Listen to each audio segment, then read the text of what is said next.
Hello everyone and welcome back to my PC building experience as dictated by PC Building Simulator. So last time we built what was my first ever PC build in the game. It of course wasn't my computer, this was my friend's. And of course they didn't have, well, the game doesn't have the parts that we used in real life exactly, but they had quite a few that were what we used, but they didn't have the exact same. But we did what we could. So a little note to make about his PC before we move on to mine is that in the previous video the graphics card that I used to showcase the PC was incorrect, and I have since found the cards appearance wise that we used in real life is just not the same specs. So moving on to the second PC build we ever did, this is the case I have chosen to use in the game, which is the Calling Observatory. But in real life we used the Game Max Polaris case, which is understandable why it is not in this game. It is a relatively old case, so the Observatory is pretty much the closest I could find to my case IRL. So moving on, in real life we used the Z690UD DDR4 motherboard from Gigabyte to hold everything in this build, but of course the game doesn't have that. So we've instead have to go for the Gigabyte Z590 Aorus Ultra board, and this is a pretty significant swap because obviously the Z590s don't support 12th generation, but the 11th generation is probably the next closest thing we can actually get, so it won't be too different. However, I do quickly need to change some of the fans in this case because, well, the case fans that I have in the front of my computer aren't RGB fans, they are actually LED fans and cannot be controlled by any form of software, so I am going to replace them really quickly. And the back fan, of course, we also do not have the one I used IRL, which was similar to the Infinity from Aerocool, I believe it was called. I think mine's an Antec fan, I do not remember. It was basically the same thing, just on a budget, and I will obviously display the images, but they are not in the game, so I will apply the next closest thing and then we will begin with the motherboard installation. So of course, like last time when we was building onto the motherboard, we was building on the board directly on top of its box rather than straight into the case like I'm doing here. And also something else to mention is that the screws that are in the back of the case which hold the motherboard in place, I don't know what they're called, those big sort of blocky things, I'm not too sure what they are, sorry, but what hold the motherboard in place, we had to take some pliers to screw them out of the case because I reused the case that I've had for 5 years, we just gave it a clean, but we had to move some of them down to actually support the new board simply because the previous board was a micro ATX and not an SATX, so we had to do some swapping there. Anyways, we applied the CPU with ease, that was the easiest part of any build ever. Next up we did the memory, I believe, which was the Corsair Vengeance 2x16GB of 3600 MHz. This was also installed with ease. This was my first time ever installing RAM, and at first I thought it was a little bit dodgy how you have to push quite difficultly hard onto the RAM to get it to slot into the board and have the clips close, but nothing was broke, everything was fine, so we just quickly moved on from the RAM and we begin to install the SSD. And this is where we faced our first problem because I am quite simply an idiot. When we was opening the drive bay and we put the SSD into the board, which was the easy part, when we was going to screw the, well, I should say when I was screwing the SSD back in to the board, we got the motherboard screw and that went in perfectly fine, but then when we were screwing down the heatsink of the SSD into, or on top of the SSD, I actually broke the head of the screw. The head where you put your screwdriver snapped off of the bottom of the screw completely, and now that screw was stuck inside of the screw holder that was on the motherboard. So we had a dilemma. It was either put the SSD there and have no heatsink, or take the pliers and unscrew one of the other screw holders underneath it and replace it in the place of the one that we just broke, and that is what we decided to do. And surprisingly, we did not actually break the motherboard in the process. I thought we would have broke it because we did slip off of the screw a few times and we did nearly scratch the board. So I was expecting the board to have some issues, but we actually seem to be quite fine. But as you can see where the mouse is circling, that's the one that we took out and we put it into the one on the heatsink which was directly above it. So this was a very nerve-wracking process, and of course it made me look like an absolute idiot because I did this last time with no issues, but of course this time when I did it we have an issue, and I now have one less SSD slot on my board unless I buy the SSD with a heatsink and I find another way to push it down. So after we did this, I thought it was appropriate to make a start on the power supply by plugging everything into the back of it and then sliding it into the case as we did last time, because there's no point in putting the power supply into the case and then cabling it up after. The only difference is we didn't screw it in straight away because that was the last thing we did as per usual. So opening up the back panel now, the difference between my case and the case we used last time is that there was no fan controller built into the case that was flat. Instead we had an extension block that sat in the drive bay, and it does take up quite a lot of space, and the cable management is now quite a mess because of it in the final build, and it also causes some problems which I'll get into later, but we kept the case fans in there for safekeeping because that is the best thing we can do. But after we did that, we put the fan onto the CPU, but this proved to be a difficult process because I went for an air cooler instead of a all-in-one like my friend did, and as we were screwing it in, one side was elevating while the other was going down, and we just went back and forth doing this for about 30 minutes before we actually got the fan on, and the thermal paste appliance was also a little bit of a mess. So safe to say we could have done the fan a little bit better, but it turned out to be a bit more difficult than we thought.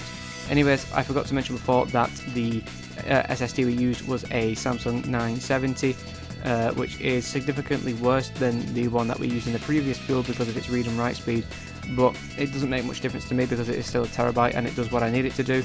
I also transferred my old 1TB hard drive from my previous build into this new build and added a fresh 2TB one as well, giving us 4TB of storage for the new build. The cooler we used was the Arctic Freezer i35 ARGB cooler, and in the game we had to use the CryoRig H7 Quad Lumi because it was the closest thing in terms of its appearance, I believe. And the power supply we used was a Corsair RM750. I should have mentioned these before, but it just sort of passed my mind. Anyways, this is when we began to cable things up. We did have some problems because the case we use has basically zero cable management holes at all in it. So getting some cables through, such as the CPU one, was a pain in the ass, and it might have been a little bit of a smarter idea to actually plug the motherboard in first and then screw it in afterwards, so we can just get rid of any slack that way. But of course we did not want to unscrew it at this point because we've come this far. We may as well just carry on the way we was going. So that's what we did to some degree of success, and then it just came to putting the graphics card in. So we took that off of the old motherboard and then we put it onto the new one. The graphics card in question is the same one of the EVGA GeForce GTX 1063GB. It's not the prettiest card and it's not the best card in the world. For once, this game does have something we have used in the actual build. So it is a very low-end card by today's standards, but I suppose it does the job. So it doesn't really make much of a massive difference to me personally because I'm still happy using this card, provided the PC is running perfectly fine, and eventually when prices drop I'll grab one that is even better. Something that did annoy me though was that we had to remove another one of those PCIe slots from my case to actually fit this card in because it went a slot lower this time, and my PCIe covers do not slot back into place, they snap off of the case completely, they aren't held on by screws. So that really annoyed me because I've now got a big hole in the back of the PC, which is probably going to be prone to dust, so I'm going to have to find a way to cover that, but it's all good. We got everything cabled up, everything looked like it was ready to go. So we plugged in the HDMI, the Ethernet, the USB with Windows on it, all that lovely stuff. Our peripherals were at the ready, so all that was left to do was press the power button.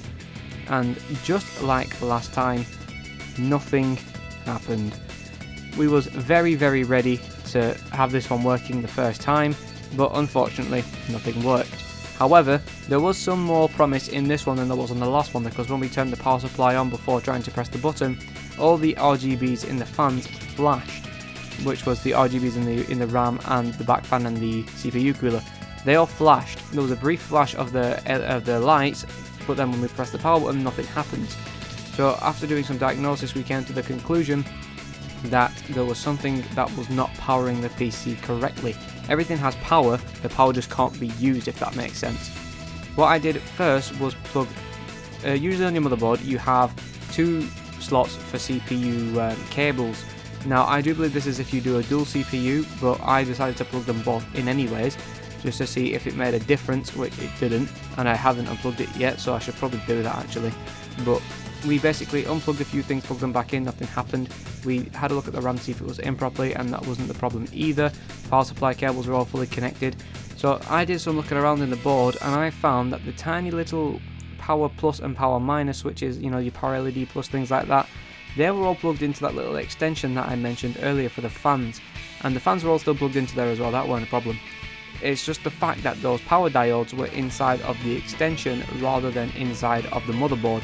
Now the reason I did this is because in the previous build, when taking it apart, I noticed that they were also inside this little block, and that's why I thought to myself it would be a good idea to keep them inside this block and just have it powered this way so there's less cables on the front. But that didn't seem to work, so I took them all out of that block and I put them all into the motherboard, and then when we tried again, everything was working, everything was operational, and we did not have the problem that we had last time with installing Windows. We finally decided to screw in the power supply. We couldn't case it back up yet because well, we was trying to test Windows to see if everything was working, but when we got Windows working, I put the front panel back on and then I put the back panel back on, and we was ready to go. We was absolutely sorted.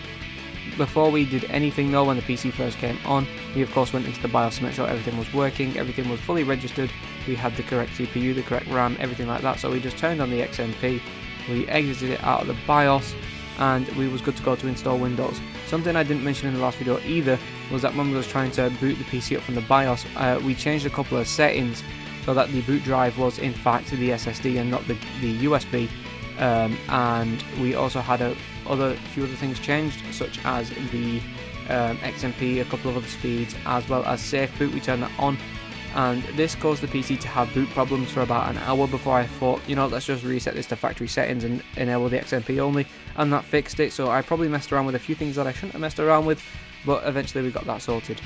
The PC was done in 4 hours less than last time, but it still took us 10 hours, which is a little bit absurd. Something I will mention, however, about the PC is something I did in my spare time. Bear in mind this was like 2 AM and I was tired, so I probably had a foggy brain.